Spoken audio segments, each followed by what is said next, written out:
महात्मा गांधी द्वारा चलाए गए जो आंदोलन थे उनके बारे में चर्चा से हम पढ़ेंगे, विस्तृत रूप से पढ़ेंगे। तो सबसे पहले यदि हम चलते हैं 1917 में, 1917 ईस्वी में, 1918 में, 1919 में और 1920 में लगातार जो है 4 वर्षों में आपको आंदोलन जो देखने को मिलते हैं वो आपने याद रखने हैं।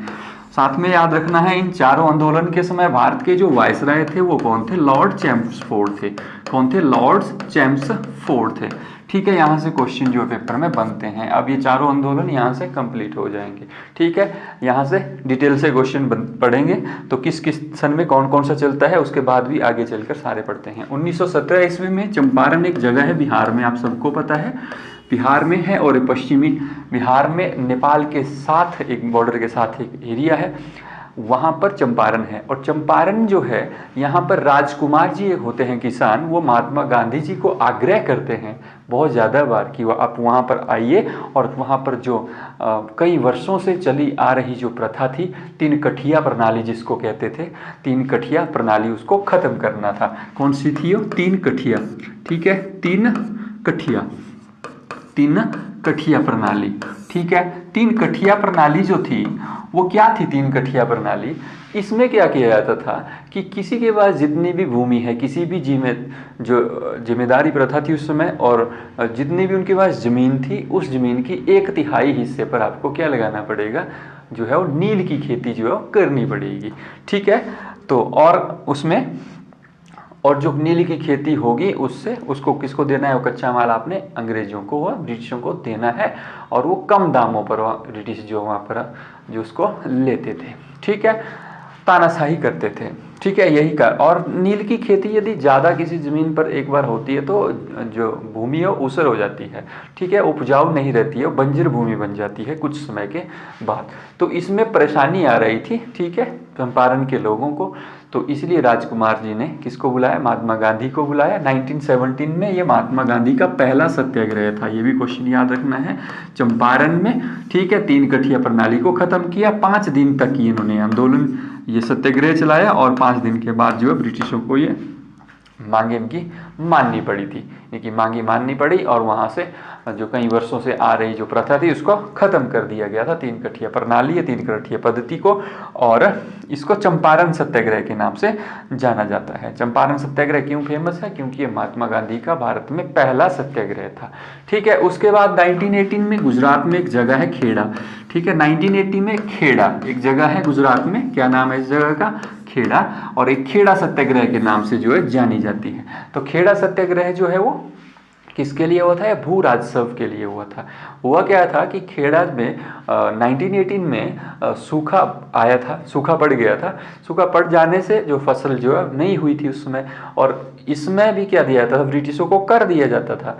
कर के रूप में, टैक्स के रूप में क्या देते थे? वो भूमि का जितना पैसा तो उस समय कम होता था, तो क्या आता, जितनी भूमि होती थी उसका 1/4 जो है कहाँ दे देते थे? वो अंग्रेजों को दे देते थे। लेकिन इस बार फसल नहीं हुई थी, तो फसल ना होने के कारण अंग्रेजों ने उनसे मांग की, और उस मांग को उन्होंने नहीं माना, तो अलग अलग कानून एक्ट उनके ऊपर थोपे गए। तो उससे बचने के लिए यहाँ पर भी एक सत्याग्रह महात्मा गांधी चलाते हैं, खेड़ा सत्याग्रह जिसको नाम से जाना जाता है बाद में। और खेड़ा सत्याग्रह में भी महात्मा गांधी की जीत होती है, और अंग्रेजों को अपने घुटने यहाँ पर भी टेकने पड़ते हैं। ये खेड़ा सत्याग्रह के नाम से जाना जाता था। खेड़ा कहाँ है? ये गुजरात में। ठीक है, उसके बाद आते हैं हम 1919 में, 1919 ईस्वी में एक आंदोलन होता है, खिलाफत आंदोलन। कौन सा आंदोलन होता है ये? कि खिलाफत। ये खिलाफत जो शब्द है ये खलीफा से आया है, और खलीफा जो होता है वो किसी भी इस्लाम धर्म का मुखिया को रूप में देखा जाता है। ठीक है, तो खलीफा जो है, तो वो तुर्की जो देश है, तुर्की एक ऐसा देश है, कुल मिलाकर 7 ऐसे देश हैं जो यूरोप में भी हैं और एशिया में भी हैं। कुछ आधिकारिक तौर से हैं, कुछ इस तरीके से। ठीक है, तो जो तुर्की है, ठीक है, तुर्की जो है, तुर्की में जो खलीफा थे इस्लाम के, उनका वर्चस्व जो था वो ज़्यादा था।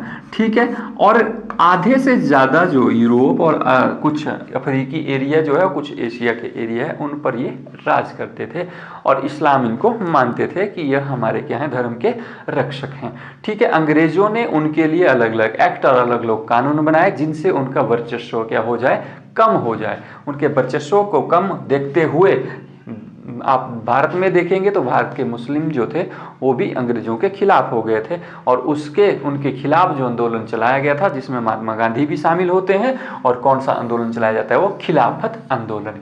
खिलाफत शब्द कहाँ से आया वो आपको समझ आ गया होना, ठीक है। और ये 1919 के बाद 1920 में असहयोग आंदोलन के साथ जोड़ के इसको देखा जाता है ताकि हिंदू मुस्लिम की जो एकता है वो बनी रहे।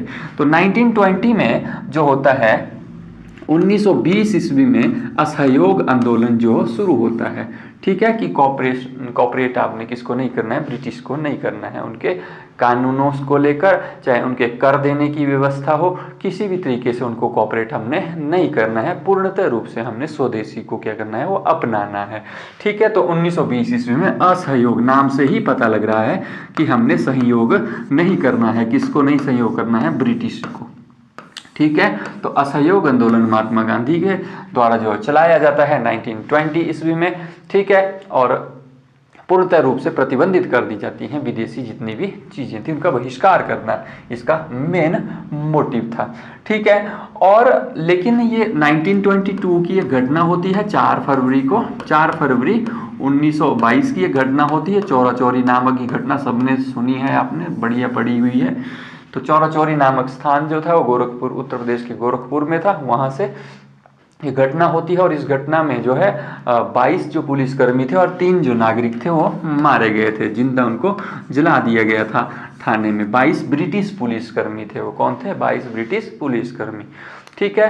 जैसे असहयोग आंदोलन के जो प्रदर्शनकारी थे उन्होंने प्रदर्शन कर रहे थे, लेकिन वहां पर पुलिस वालों ने उन पे कुछ लोगों पर गोलियां जो चला दी। अब इससे जो लोग थे वो भड़क गए। अब 22 पुलिसकर्मी जो है भागकर कहाँ चले जाते हैं, थाने में चले जाते हैं और खुद को अंदर से लॉकअप कर देते हैं। तो बाहर से प्रदर्शनकारी उनको लॉकअप कर देते हैं और पूरे थाने में जो आग लगा देते हैं, जिसके कारण जो होता है वो 22 के 22 जिंदा पुलिस कर्मी जो है ब्रिटिश अंदर जल जाते हैं, साथ में भारतीय 3 नागरिक भी उनके साथ जल जाते हैं, ठीक। उसके बाद जो है इनकी बहुत सारे प्रदर्शनकारियों की गिरफ्तारी होती है और उनको जेल में डाल दिया जाता है, और कुछ लोगों को फांसी दे दी जाती है अलग अलग से जो प्रदर्शनकारी थे, ठीक है। इस घटना से आहत हुए महात्मा गांधी जी, और उन्होंने जो है ठीक इसके 8 दिन के बाद 12 फरवरी को जो है ये आंदोलन जो है इसको स्थगित कर या बंद कर दिया पूर्णतः रूप से, ठीक है। 12 फरवरी 1922 ईस्वी को इस आंदोलन को बंद कर दिया गया। अब यहाँ से क्वेश्चन पूछा गया था एसएससी सीजीएल में कि जब भारत में चौरा चौरी नामक घटना हुई थी या असहयोग आंदोलन जब बंद हुआ था तो उसमें भारत के वायसराय कौन थे, तो लॉर्ड रीडिंग थे। कौन थे, लॉर्ड रीडिंग थे। अब मैंने आपको बताया शुरू में कि जब भी ये 4 आंदोलन शुरू हुए थे 1917 में, 1918 में, 1919 और 1920, उसमें भारत के जो वायसराय थे लॉर्ड्स चैम्सफोर्ड थे, उसमें आप जलियांवाला बाग भी इंक्लूड कर देंगे, रॉयलेट एक्ट भी इंक्लूड कर देंगे, ठीक है। और साथ में लेकिन आपको एक चीज़ ध्यान रखना है कि जब असहयोग आंदोलन बंद होता है, महात्मा गांधी जी द्वारा बंद कर दिया जाता है हिंसक घटना के कारण, तो उस समय जो वायसराय होते हैं और लॉर्ड रीडिंग होते हैं 1922 में, ठीक है। अब असहयोग आंदोलन ठंडा पड़ गया और इसको क्या कर दिया गया, बंद कर दिया गया महात्मा गांधी के द्वारा। क्यों, क्योंकि प्रदर्शनकारियों के द्वारा जो हिंसक जो घटनाएं वो को अंजाम दिया जा रहा था, यही कारण रहा कि वो उन्होंने बंद कर दिया इसको। 1930 में होता क्या है, दोबारा से एक आंदोलन चलाया जाता है, सविनय अवज्ञा आंदोलन, ठीक है। हमारे हिमाचल में एक कहावत है, कहना मोड़नानी डखा तोड़नानी। एक कहावत है, कहना मोड़नानी डखा तोड़नानी। इसका मतलब ये है कि क्या करना है हमने, कहना आपका मानते रहेंगे लेकिन काम नहीं करेंगे, जो आप बोलेंगे उसमें हाँ हामी भरते रहेंगे लेकिन काम हम नहीं करेंगे। तो ठीक वही उसी तरीके का ये सविनय अवज्ञा आंदोलन था। सविनय का मतलब होता है ऐसी सत्ताधारी सरकार जो कानून बनाती है, ठीक है। सत्ताधारी जो सत्ता में है कानून बनाती है, ठीक है। अवज्ञा का मतलब होता है, उसको अवज्ञा होता है बच्चे आज्ञा का आदेश, ठीक है, आज्ञा का पालन करना, ठीक है, आज्ञा का पालन करना, ठीक है। तो इस आंदोलन का नाम था सविनय अवज्ञा आंदोलन, ठीक है। तो महात्मा गांधी ने बोला कि जितने भी अंग्रेज कानून बनाएंगे उसको हम शांति प्रिय ढंग से नहीं मानेंगे, शांति प्रिय ढंग से नहीं मानेंगे, कोई भी हम हिंसक घटना नहीं करेंगे, लेकिन जो भी वो चीज़ें बोलेंगे, कोई भी एक्ट बनाएंगे, कोई भी रूल्स बनाएंगे, उन रूल्स को हम फॉलो नहीं करेंगे। उसको सविनय अवज्ञा आंदोलन कहा गया। ठीक है, इसमें पूर्णतः रूप से स्वदेशिता को क्या करना था, अपनाना था 1930 में। इसी का ही एक हिस्सा है दांडी मार्च, जिसको नमक तोड़ कानून एक्ट या कुछ भी आप बोल देंगे, बहुत सारे ज़्यादा बार आपको पेपर में देखने को मिलता है। वहाँ से वन डे एग्जाम में क्या क्या क्वेश्चन बनते हैं वो सारे डिटेल से आप समझ जाएंगे। ठीक है, 12 मार्च 1930 की ये दिन है, और इस दिन महात्मा गांधी साबरमती से लेकर कहाँ तक, साबरमती टू दांडी। ठीक है, साबरमती से लेकर दांडी तक। दांडी एक जगह है गुजरात में समुद्र के किनारे। ठीक है, साबरमती आश्रम से लेकर दांडी तक जाते हैं, और उनकी ये 24 दिन की यात्रा होती है। 12 मार्च 1930 से लेकर 6 अप्रैल 1930 ईस्वी तक। 6 अप्रैल की जो सुबह है वो क्या करते हैं, नमक बनाते हैं। ठीक है, नमक तोड़ कानून जिसको कहा जाता है। ठीक है, 24 दिन की यात्रा थी, और 78 अनुयायी इनके साथ चले थे साबरमती आश्रम से। एक बार SSC MTS में क्वेश्चन पूछा था कि महात्मा गांधी का नमक तोड़ कानून या दांडी मार्च था वो कहाँ से कहाँ तक था, तो ऑप्शन नंबर 1 था साबरमती से दांडी, ऑप्शन नंबर 2 था दांडी टू साबरमती। ठीक है, अब बच्चे कंफ्यूज हो क्योंकि उन्होंने पढ़ा होता है सीधा कि हाँ दांडी साबरमती ऐसा याद रखिए, तो ये आपने डिटेल से याद रखना है, ढंग से याद रखना है। साबरमती आश्रम था उनका, साबरमती, वहां से चले थे वो, और कहां तक चले थे, दांडी तक चले थे। कितने अनुयायी उनके साथ चले थे, 78। लेकिन 6 अप्रैल की सुबह वहां पर संख्या जो है तब्दील हो गई थी, लाखों में तब्दील हो गई थी, और उन्होंने क्या बनाया था वहां पर, नमक बनाया था। तो महात्मा गांधी ने कैसे नमक बनाया था वहां पर, तो नमक बनाना बहुत आसान होता है। उसमें तो आपको पता है कि वाष्पीकरण विधि द्वारा जो है नमक बनता है। यदि हम साइंस में चलें तो वाष्पीकरण विधि द्वारा क्या करता है, नमक बनता है, और क्रिस्टलीकरण विधि द्वारा, क्रिस्टलाइजेशन मेथड के द्वारा जो है वो क्रिस्टलीकरण विधि द्वारा जो है शुद्ध नमक बनाया जाता है। या शुद्ध नमक बनाया जाता है, उसमें क्या डाल दिया जाता है, आयोडीन उसमें डाल दिया जाता है, आयोडीन युक्त नमक। तो 2 क्वेश्चन पेपर में पूछता है साइंस में भी कि नमक किस विधि द्वारा बनता है, तो वाष्पीकरण विधि द्वारा बनता है। और यदि आपको पूछता है कि नमक को शुद्ध किस रूप द्वारा किया जाता है, तो क्रिस्टलीकरण विधि द्वारा, ठीक, क्रिस्टलाइजेशन मेथड के द्वारा इसको क्या कर दिया जाता है, शुद्ध कर दिया जाता है। तो नमक तोड़ कानून ये था। ठीक है, कितने अनुयायी चले थे, 78 अनुयायी चले थे। कितने दिन की यात्रा थी, 24 दिन की यात्रा थी। कितने किलोमीटर की यात्रा थी, 390 किलोमीटर की यात्रा थी लगभग, या 240 माइल जिसको कह सकते हैं। ठीक है, 240 मील की ये यात्रा थी, और 390 किलोमीटर के आसपास ये यात्रा थी। इतने दिन में उन्होंने पैदल जो है सफर करते हैं महात्मा गांधी, और क्या करते हैं, नमक तोड़ कानून लाते हैं भारत में। पूर्णतः रूप से स्वदेशी को अपनाना है, इस तरीके से आह्वान करते हैं, लोगों को अपील करते हैं, और ये आंदोलन बड़े स्तर पर चला जाता है, जिसके कारण ब्रिटिशों को बड़ी दिक्कत जो है झेलनी पड़ती है। ठीक है, यही कारण होता है कि 1931 में एक गांधी इरविन समझौता करना पड़ता है। ठीक है, 1931 में एक गांधी इरविन समझौता होता है। ठीक है, लंदन में होता है ये गांधी इरविन समझौता। लॉर्ड इरविन कौन थे, लॉर्ड इरविन, लॉर्ड इरविन जब भारत में आपका 1930 का जो सविनय अवज्ञा आंदोलन चला था, उसमें जो वायसराय थे ब्रिटिश के, वो कौन थे, लॉर्ड इरविन थे। तो गांधी इरविन का समझौता लंदन में होता है 1931 में। ये दूसरे गोलमेज सम्मेलन से ठीक पहले होता है। इसमें कुछ समझौते होते हैं, कुछ शर्तें महात्मा गांधी रखते हैं, कुछ शर्तें इरविन रखते हैं, उस तरीके से समझौता होता है। वो शर्तें क्या हैं, वो किस तरीके से क्या था, उसको हम किसी अलग क्लास में जो है आसानी से पढ़ेंगे। ठीक है, ये आपने चीजें अभी ध्यान में रखना है। ठीक है, 1942 में आता है, 1942 ईस्वी में एक आंदोलन होता है, भारत छोड़ो आंदोलन। तो भारत छोड़ो जो आंदोलन होता है, क्विट इंडिया मूवमेंट, ठीक है, ये सबसे अंतिम और बहुत ही सक्रिय जो आंदोलन था उस समय जो भारत में चला था, क्विट इंडिया। इसको अगस्त क्रांति के नाम से भी जाना जाता है। 9 अगस्त 1942 को ये आंदोलन महात्मा गांधी पुणे मुंबई से क्या करते हैं, शुरू करते हैं।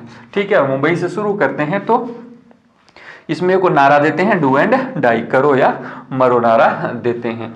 ठीक है, अब इसमें ब्रिटिश सरकार जो क्या करती है, ऑपरेशन जीरो आवर एक ऑपरेशन चलाती है, ऑपरेशन जीरो आवर। क्वेश्चन पूछता है कि किस आंदोलन से संबंधित है ऑपरेशन जीरो आवर।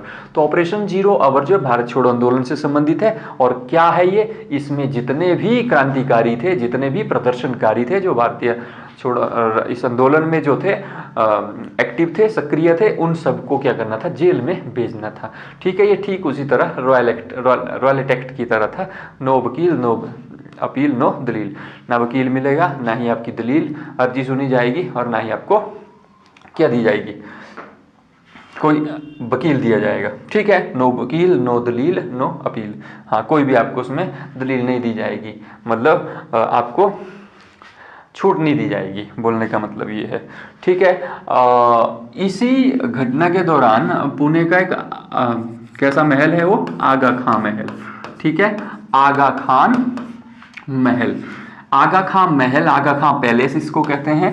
तो ये आगा खां पैलेस कहाँ है, पुणे में। इंपॉर्टेंट क्यों है, क्योंकि यहाँ पर जो है महात्मा गांधी की जो पत्नी थी 1944 में, कस्तूरबा गांधी जी, उनकी क्या हो जाती है, इधर डेथ हो जाती है, इनकी मृत्यु हो जाती है। तो किस आंदोलन के तहत होती है, भारत छोड़ो आंदोलन के तहत, ऑपरेशन जीरो आवर के तहत 1944 में पुणे में आगा खां महल में जो है वो महात्मा गांधी की, कस्तूरबा गांधी जिनकी क्या हो जाती है, वहाँ पर मृत्यु हो जाती है। ये भी क्वेश्चन पेपर में पूछा जाता है, एसएससी में क्वेश्चन पूछा था कि आपको आगा खां महल जो है वो किससे संबंधित है, उसमें महात्मा गांधी ऑप्शन में नहीं था।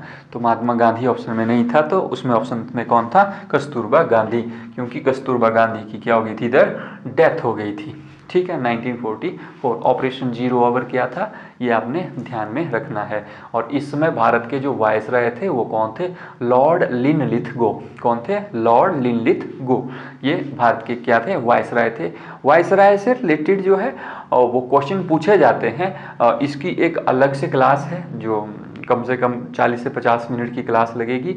उस क्लास में हम समझेंगे कि भारत के वायसराय के जो कार्य किए गए थे उन्होंने, लेकिन जो इम्पोर्टेंट है वो आप इन क्लासों में भी अभी आराम से सीख सकते हैं। ठीक है, तो पहले जो हुए थे, यदि हम उनको एक बार रिवीजन कर लें उनका, तो 1917 में, 1918, 1919, 1920 चार आंदोलन बिल्कुल सही। सबसे पहला सत्याग्रह चंपारण सत्याग्रह, बिहार में राजकुमार जी उनको बुलाते हैं, नील की खेती के लिए संबंधित था। तीन कठिया प्रणाली, तीन कठिया पद्धति को खत्म कर दिया गया था। ठीक है, 1918 में खेड़ा जो सत्याग्रह है, खेड़ा गुजरात में है, और इसमें भू राजस्व के लिए था। ठीक है, इसमें 1/3 तिहाई जो है, 1/3 कर जो है दिया जाता था, किसको, अंग्रेजों को, उसको खत्म कर दिया गया था। उसके बाद 1919 ईस्वी में, 1919 में आपको पता है जलियांवाला बाग हत्याकांड हुआ था।